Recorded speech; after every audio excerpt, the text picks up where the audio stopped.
আর তারা আল্লাহর নামে কঠিন কসম করেছে, যদি তাদের কাছে কোনো নিদর্শন আসে তবে তারা অবশ্যই তার প্রতি ঈমান আনবে।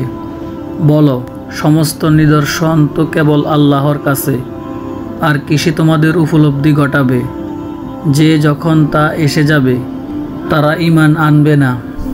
আর আমি তাদের অন্তর ও দৃষ্টিসমূহ পাল্টে দেব, যেমন তারা কোরআনের প্রতি প্রথমবার ঈমান আনেনি, এবং আমি তাদেরকে তাদের অবাধ্যতায় ঘুরপাক খাওয়া অবস্থায় ছেড়ে দিব।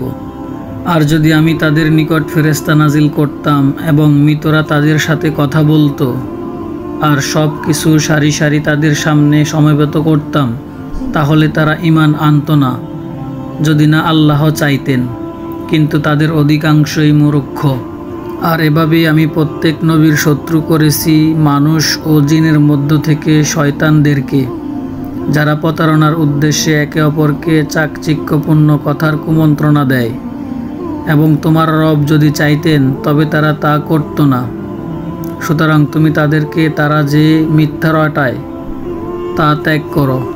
আর কুমন্ত্রণা এই কারণে যে যারা আখিরাতের উপর ঈমান রাখে না, তাদের অন্তর যেন এর চাকচিন্যপূর্ণ কথায় প্রতি আকৃষ্ট হয়, এবং যাতে তারা তা পছন্দ করে।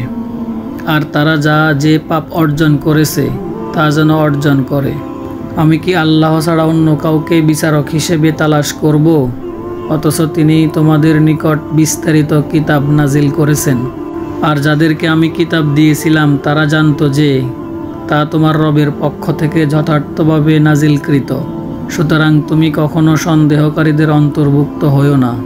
আর তোমার রবের বাণী সত্য ও ন্যায়পরায়ণতার দিক থেকে পরিপূর্ণ হয়েছে, তার বাণীসমূহের কোনো পরিবর্তনকারী নেই। আর তিনি সর্বশ্রোতা সর্বজ্ঞানী। আর যদি তুমি যারা জমিনে আছে তাদের অধিকাংশের আনুগত্য করো, তবে তারা তোমাকে আল্লাহর পথ থেকে বিচ্যুত করবে। তারা শুধু ধারণাই অনুসরণ করে এবং তারা শুধু অনুমানই করে। নিশ্চয়ই তোমাদের রব অধিক অবগত তার সম্পর্কে যে তার পথে বিচ্যুত হয়, এবং তিনি অধিক অবগত হেদায়েত প্রাপ্তদের সম্পর্কে।